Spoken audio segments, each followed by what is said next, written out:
हर बात मिलकर भलाई उत्पन्न होता है। ये प्रभु सबके लिए करता है, मेरे लिए। और अभी देखो इस्राएलियों के लिए प्रभु ने कैसा किया, इस्तिस्ना व्यवस्था विवरण उसका 8वां बाब,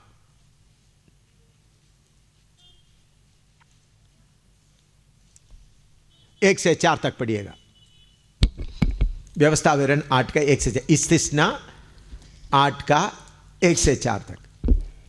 जो जो आज्ञा मैं आज तुझे सुनाता हूँ उन सबों पर चलने की चौकसी करना, इसलिए कि तुम जीवित रहो और बढ़ते रहो, और जिस देश के विषय में यहोवा ने तुम्हारे पूर्वजों से शपथ खाई है उसमें जाकर उसके अधिकारी हो जाओ।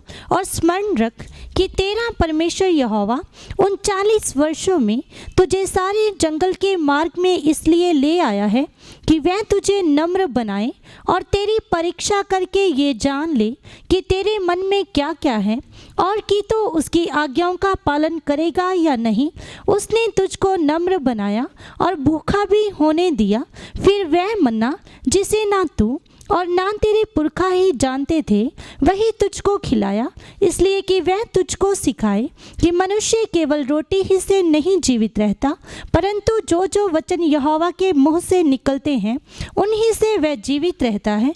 इन 40 वर्षों में तेरे वस्त्र पुराने ना हुए और तेरे तन से भी ना गिरे और ना तेरे पाँव फूले। इधर में परमेश्वर इस्राएलियों के साथ कैसा व्यवहार किया।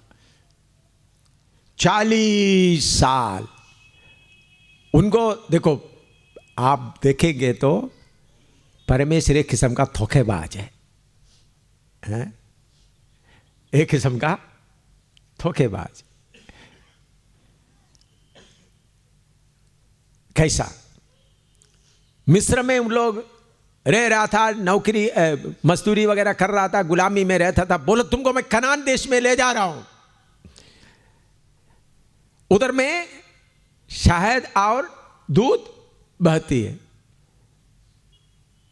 बीच का 40 साल का ट्रिक प्रभु ने नहीं बताया।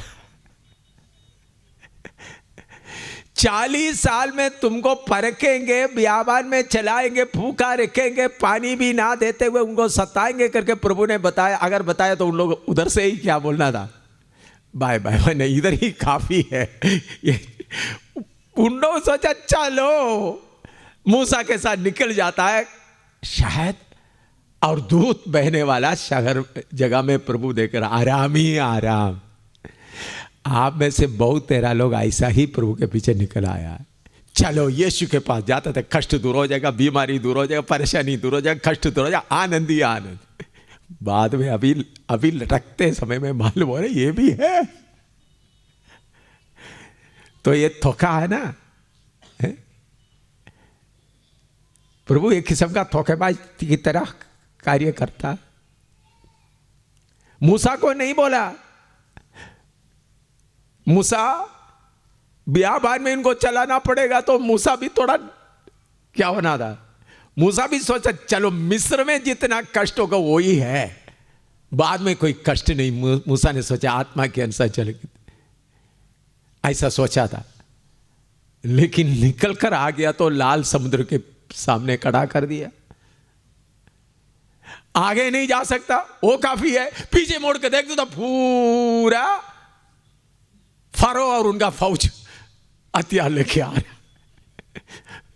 तो तब लोग कहते उधर कर में रह के तो थोड़ा मजदूरी करके जी सकता था। अभी खुदावन तू इतना धोखेबाज है, हमको बियाबान में ऐसा मार डालना चाहता, बाल बच्चों के साथ सबको तुम इकट्ठा खत्म करना चाहता था, इसलिए निकाल के लेके आगे लाल समुद्र पार नहीं कर सकता। धोखा नहीं है। आप में से कितने लोग हैं बोलते प्रभु यीशु तुम्हारे पीछे निकल आकर कितना धोखा खाया मैं, कितना धोखा हुआ। अगर आप में से कुछ लोग सोचेंगे अगर यीशु के ऊपर ना, यीशु के पीछे ना चलते तो क्या कश्मीर छोड़कर भागने का जरूरत नहीं होना था, है ना। उधर मैं कश्मीर में अच्छी तरह से अच्छा काम करके अच्छा नाम लेकर, है ना, सुरनकोट में अच्छा नाम लेकर चल सकता था। यीशु के पीछे निकला गया तो अभी घर भी छोड़ना पड़ा, अभी पागल की तरह घूमना पड़ रहा है, ना घर में जा सकता। ऐसा धोखे जैसा लगेगा, मेरे जीवन में ऐसा बहुत हुआ। मैं उसका मजा चखते हुए बोलता हूं। अभी ये जमीन इधर का कितना करोड़ का मेरे सामने कूड़े के मानी थे, केले के सिल्का के समान। मैं उसको मुड़कर देखता भी, याद भी नहीं करता। या बड़ा अमेरिका से आकर या जेडीए इधर 2 कनाल जड़ा अच्छा जमीन दे रहा था, वो उसका कोई कीमत है ही नहीं। अभी मुझे जो मिला है खुदावंद की तरफ से मिला है, ये चीजें कुछ भी है ही नहीं। तो मेरे प्यारो, हमारा परमेश्वर परखने वाला है, आजमा कर देखने वाला है। हम कैसा एक एक इस्राएल लोगों को क्या किया इधर में, और सारे तरीके को याद करे और करके आजमाया, और तुम्हारे दिल की बात दरियाफ्त करे कि तुम उसको हुक्म को मानोगे या नहीं। ये सारे तारीख को याद रखना। और 40 वर्षों में खुदावन तुम्हारे खुदा ने तुमको इस बियाबान में चलाया ताकि वह तुमको अजीज करके आजमाए और तुम्हारा दिल की बात दरियाफ्त करे कि तुम उसके हुक्मों को मानोगे या नहीं। और उसने तुमको अजीज किया भी और तुमको भूखा होने दिया, और वह मन्ना जिससे ना तुम और तुम्हारे बाप दादा जानते थे तुमको खिलाया, ताकि तुम सिखाएं कि इंसान सिर्फ रोटी में से जीता नहीं। तो इन 40 वर्षों में ना तो तुम्हारे तो प्रभु ने हमको इसी तरह परख कर हर तरह का मुसीबत में लाकर हम क्या करते हैं। एक घटना मैं आपको बताना चाहता हूं। निर्गमन प्रभु ने उनके साथ किया हुआ एक कठिन हालत, निर्गमन या क्रूज,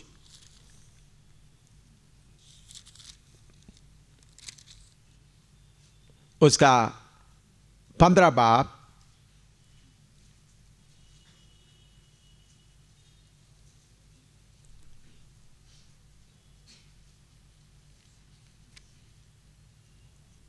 उसका 22 पढ़िएगा।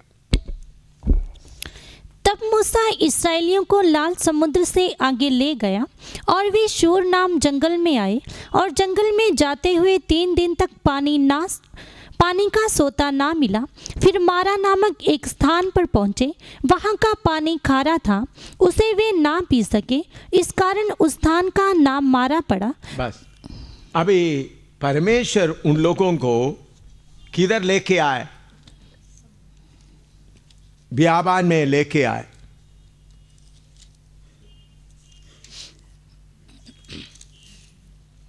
और शूर नाम जंगल में बियाबान में लेके आए।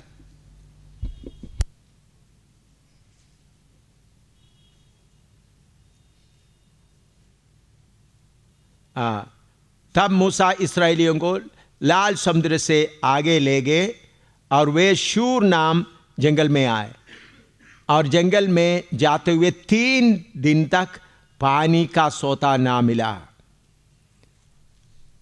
देखिए उनके आगे आगे क्या चल रहा है, इस्राएलियों के आगे आगे परमेश्वर का बादल चल रहा है।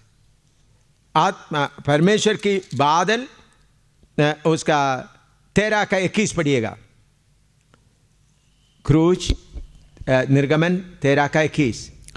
और यहोवा उन्हें दिन को मार्ग के दिखाने के लिए मेघ के खंभे में और रात को उजाला देने के लिए आग के खंभे में होकर उनके आगे आगे चला करता था। और यहोवा ने उन्हें दिन को मार्ग दिखाने के लिए मेघ के खंभे में और रात को उजियाला देने के लिए आग के खंभे में होकर उनके आगे आगे चला करता था, जिसे वो रात और दिन दोनों में चल सके। रात और दिन में दोनों में क्या करना है? ले उधर लिखा है, क्या लिखा है? रात को सो जाए। प्रभु के पीछे चलने में आप लोग कभी एक बात सोचा है? कभी यीशु के पीछे चलने वालों को रात को भी चलना है, दिन में भी चलना है। कभी आपने ख्याल किया है उसको? हैं? आराम कनान देश में इधर क्या करते रहना है? चलते रहना है। तो रात को आग का खंभे, दिन को बादल, उनको किधर लेके जा रहा है? जंगल में। क्या नहीं है उधर? बोलो। पानी नहीं है। 3 दिन तक सारे जानवर बच्चे बिना पानी से रहा।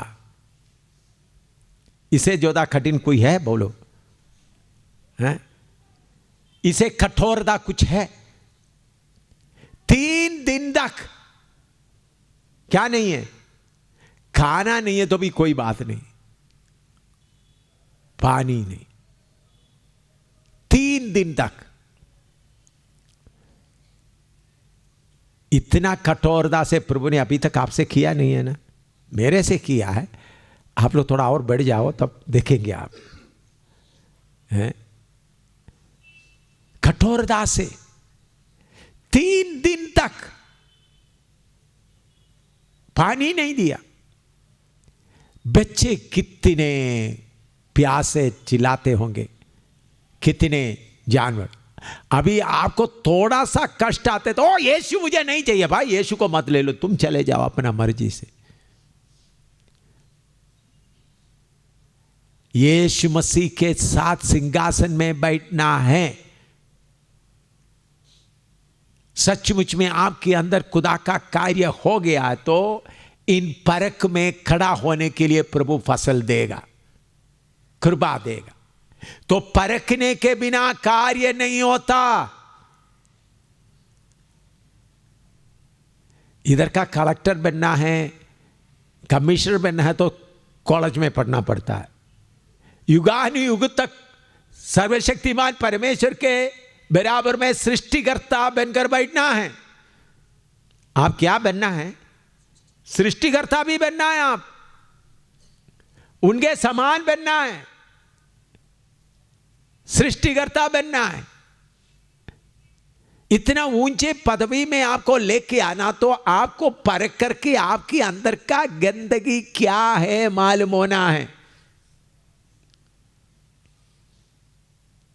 3 दिन तक उन लोग चलता रहा, पानी नहीं मिला।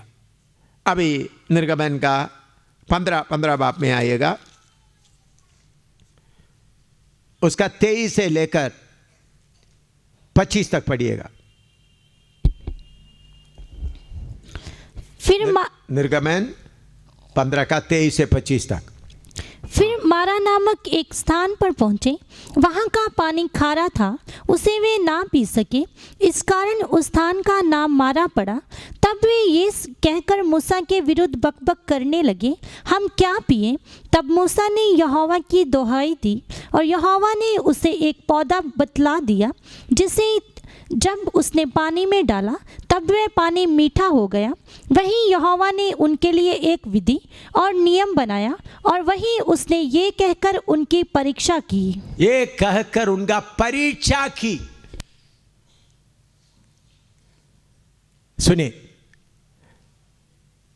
उन लोग 3 दिन पानी नहीं, इतना जानवर है, गाय बैल है, बच्चे हैं, आके मारा नाम तालाब में आ गया।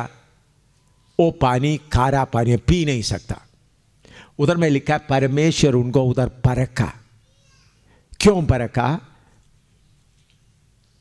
7वां अध्याय में आएगा, 7वां अध्याय, क्रूज 7 का 23 और 24 पढ़िएगा। क्रूज 7 का 23 और 24 पढ़िएगा। फिरौन ने इस पर भी ध्यान नहीं दिया और मुंह फेर के अपने घर चला गया, और सब मिस्री लोग पीने के जल के लिए नील नदी के आसपास खोदने लगे, क्योंकि वे नदी का जल नहीं पी सकते थे। हाँ, देखिए समझने के लिए, मिस्र में नील नदी का पानी पूरा लाल खून बन गए। मूसा ने हाथ बढ़ाया, पूरा पानी खून बन गए। मिस्री लोग पानी पी नहीं सका, इसलिए उन लोग क्या किया, नदी के किनारे खड्डा खोदने लगे। खड्डा खोदकर पानी पीने लगा। प्रभु वही बात इनके पास लेके आ रहा है, मारा के पास आया।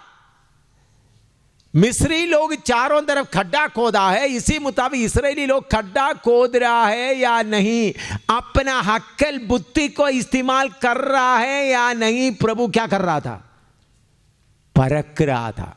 कभी कभी कुछ लोग बोलते हैं हमारा हक्कल इस्तेमाल नहीं करना तो प्रभु ने क्यों हमको हक्कल दिया है, हमारा बुद्धि को इस्तेमाल नहीं करना तो क्यों बुद्धि दे दिया। भाई तुम्हारा बुद्धि दिया ताकि तुमको परखे, तुम्हारा बुद्धि इस्तेमाल करता है या आत्मा की अनुसार चलता है। तो लोग बोलते हैं बुद्धि तो खुदा ने दिया तो इस्तेमाल करो। हाँ, इस्तेमाल करो और परख में हरता जाओ।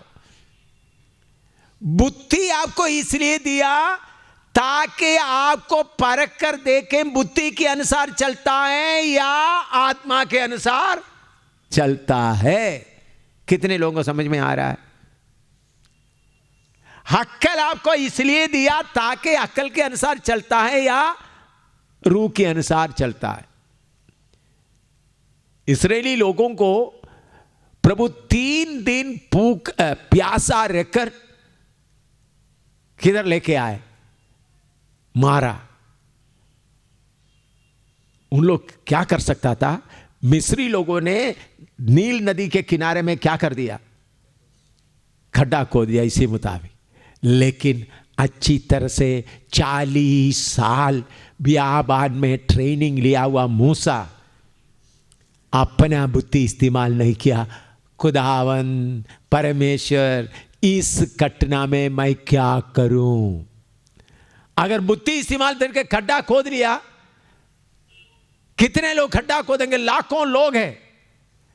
एक एक खड्डा खोद कर एक एक उसका प्रमाणी बनकर खड़ा हो जाएंगे। चलो रूबन अपना लीडर, चलो सबको एक एक गिलास पानी दो या आधा मटका पानी दो, लंबा क्यू लाइन। सब कुछ लोग रूबन के, कुछ लोग यहूदा, एक एक लीडर के अधीन में आकर क्यू लाइन में खड़ा हो जाएंगे। लेकिन मूसा परमेश्वर से पूछा क्या करूं? उधर में एक पेड़ परमेश्वर ने खड़ा किया। मैं सोचता हूं वो पेड़ बियाबान में, उधर में पेड़ आना आसान बात नहीं है। प्रभु को मालूम है इस्राएली लोग इधर से आना है, उसके लिए वो पेड़ भी उधर खड़ा किया। अगर उधर मीठा पानी होता तो सारे लोग पीते पीते वो पानी खत्म हो जाना था। इसलिए प्रभु उसको खारा बना के रखा ताकि मेरा लोग इधर आए। उसके पेड़ भी उधर उन्होंने बना के रखा ताकि मूसा परमेश्वर से पूछा तो पेड़ काट कर डाल दिया तो पानी पूरा क्या बन गया, मीठा बन गया। अभी देखो खूब पानी पी रहा है, जानवर भी पी रहा है, बच्चे भी पी रहा है, कोई खुला ही नहीं, अपने आप जाकर पेट भर कर पी रहा है। लेकिन ये कब होगा? जब परख पास होने के बाद। कभी कभी आपको बीमारी प्रभु क्यों होने देता है? आपका दिमाग इस्तेमाल करता है या नहीं?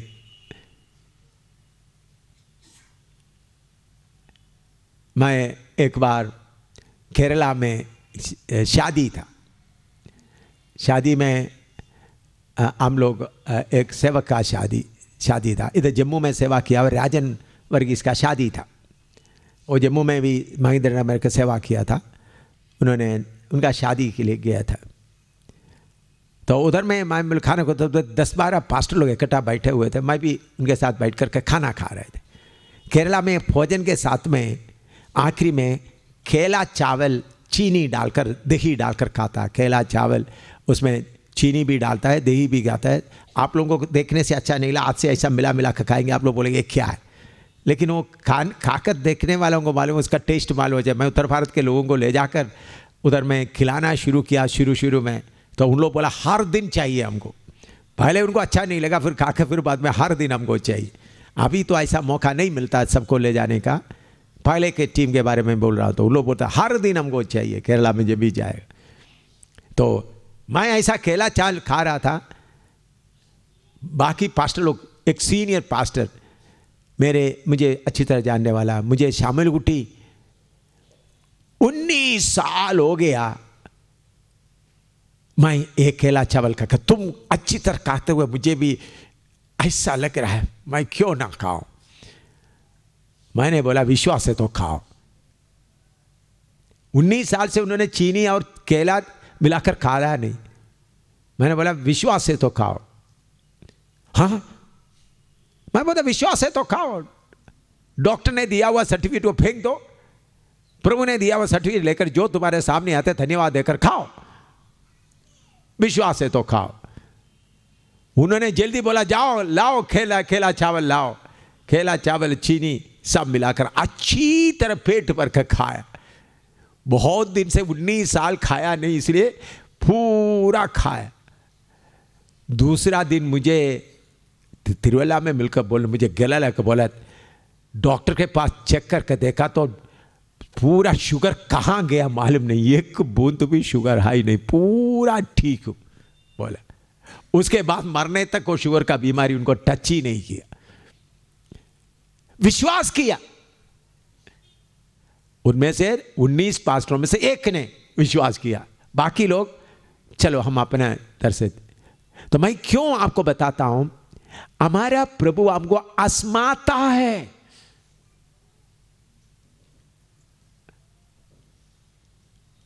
ये आजमाना आपको उनके पास ताकत नहीं होने के कारण नहीं है।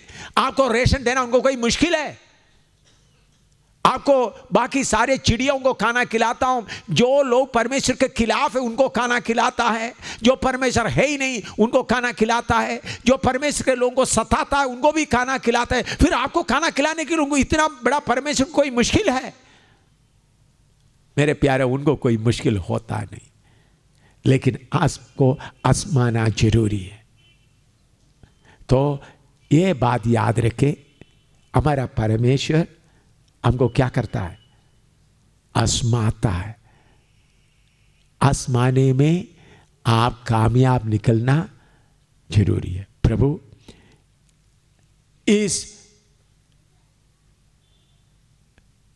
उस मारा के जगह में मूसा आकर क्या बोलते हैं? प्रभु तेरी आत्मा हमको इधर लेके आया, अभी इधर मैं क्या करूं? मूसा सारे एल्डरों को बुला करके क्या करूंगा कि नहीं सलाह नहीं किया, बल्कि पिता ये समस्या के सामने मुझे खड़ा किया, मैं क्या करूं?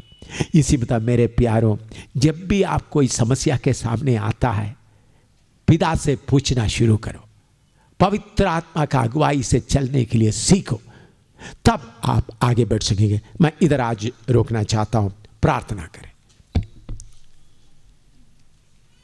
और भी इसमें आगे बताना है, उस शाम को बताएंगे। हालेलुया। आसमाने के जगह में प्रभु हमको लेके आता है, मुझे आसमाता है, एक एक को आसमाता है। आसमाने के बिना आपको उस स्वर्गीय स्थानों में नहीं पहुंच सकता।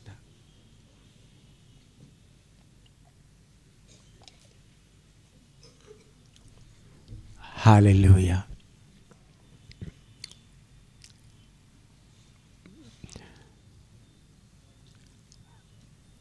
बहुत बात बताएगा तो आपको याद नहीं रहेगा, इसलिए अभी इतना काफी है। मुझे आजमाता है, इस्राएल को आजमाया, उस वक्त ऐसा सोकर थोड़ा धोखा हुआ। आप जिधर जिधर अपना बुद्धि इस्तेमाल किया उधर में हार गए।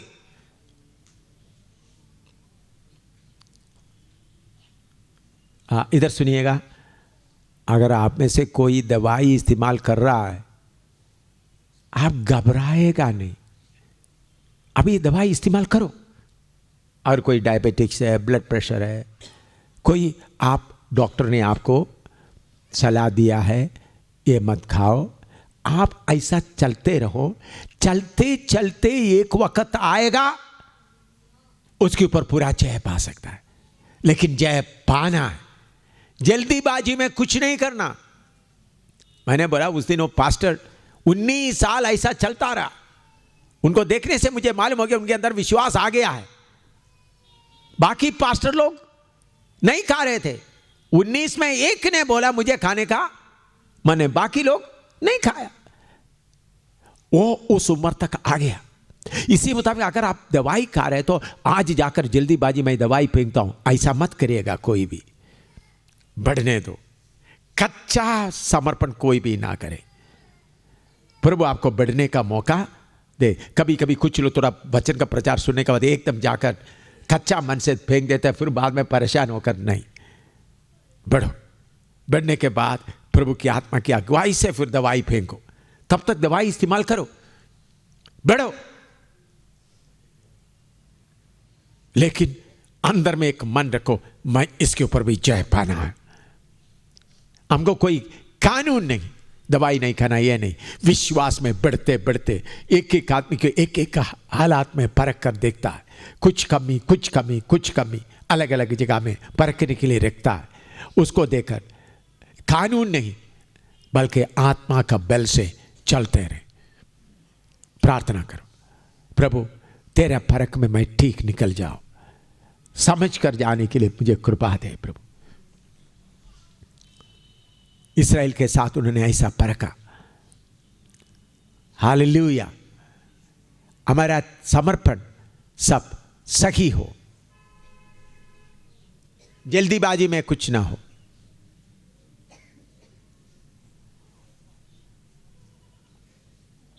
प्रभु का दास आगे आकर प्रार्थना करके सभा समाप्त करें। Hallelujah, hallelujah, hallelujah. आइए हम अपने सिरों को झुकाएंगे और प्रार्थना करेंगे। Hallelujah, hallelujah, hallelujah, hallelujah. प्यारे स्वर्गीय पिता, आपका धन्यवाद करते हैं प्यारे प्रभु। आज सुबह के समय प्रभु जो आप अपने दास के द्वारा प्रभु हमसे बात की है प्रभु, आपका धन्यवाद करते हैं पिता प्रभु। हालेलुया प्रभु, जो हमें ज़रूरत है पिता प्रभु, आपने उसको जानते हुए प्रभु जी, हालेलुया, जो हमें दिया प्रभु उसके अनुसार खड़ा होने के लिए आप कृपा दें पिता प्रभु। इन दिनों में प्रभु एक एक को प्रभु अपने सभ्रू में प्रभु खड़ा होने के लिए प्रभु, बढ़ने के लिए आप कृपा दें। आपके हाथ में सौंपते हैं पिता प्रभु। आपके बिना हम कुछ भी नहीं हैं पिता प्रभु। आपके हाथ में सौंपते हैं और पिता प्रभु इस वचन के द्वारा प्रभु आप एक एक को आशीष दें। सारी आदर और महिमा आपके पवित्र नाम को मिले पिता प्रभु। आपके दास को भी आपके जोरावर में हाथ में सौंपते हैं पिता। आपका धन्यवाद करते हैं। प्रार्थना प्रभु यीशु मसीह के नाम में हम मांग लेते हैं, आमीन।